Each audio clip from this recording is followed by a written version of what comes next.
Hi guys! So for today's vlog, so ayan, naka-ready na ako, pero kakain muna ako ng breakfast bago ko pumasok sa work. At ayan si Sky, nakatingin lang sa akin. At inaantay lang din niya si G-Style bumaba dahil alam niya na ihahatid niya nila kami sa work.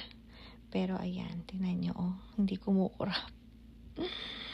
Ayan, sabi ko Sky, wait for daddy.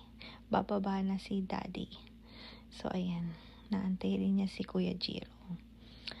At, ayan, naalala ko, meron pala akong Eden cheese. May stock akong Eden cheese galing Pilipinas. Ayan.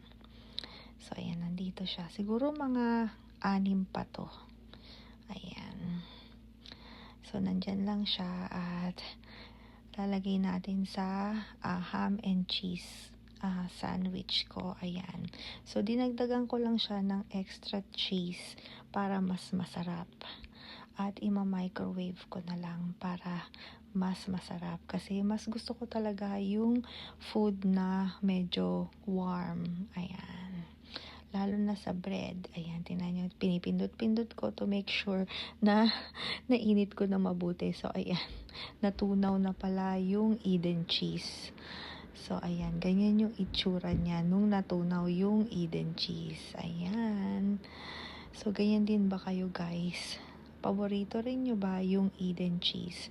So, ayan. Kakain na tayo. So, ayan. So, alam niyo naman, bihira lang din akong kumain ng breakfast.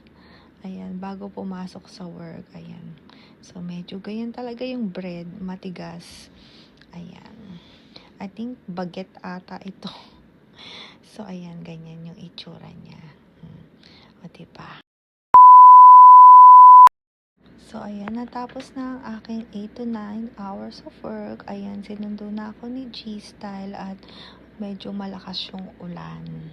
Kasi nga, recently, laging umuulan dito sa Japan at malamig na. So, ayan, uwi na tayo. Ayan, medyo malabo-labo yung ating window dahil nga umuulan. At ito yung food namin. So, may fried rice, may egg, may spam, at umorder din kami ng chicken. Ayan, fried chicken, at may mga natira pa kaming food. Pero masarap pa rin yan dahil lagi lang namin nilalagay sa ref para ma-preserve. At meron tayong jalapeno poppers. Ayan, in-order namin to sa bowling center. Ayan, so jalapeno poppers and fried rice yung bago naming binili. At yung iba, kakainin namin yung mga tira-tira dahil sayang. So, ayan yung jalapeno poppers na paborito rin namin talaga. Ayan.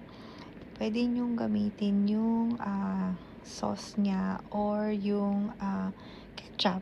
Yan. Pero minsan hindi rin ako masyadong mahilig mag ketchup or kung ano man yung sauce. Kaya ganyan ko lang siya kinakain. So, ayan. Masarap siya guys. So, comment down below kung paborito rin niya yan. So, ayan. Nagkukwentuhan lang din kami dahil nga sarap. Ayan. Kumuha na ako ng chicken. At sa may sahig, nandun si Sky kumakain din. Hinimayan na siya ni G-Style.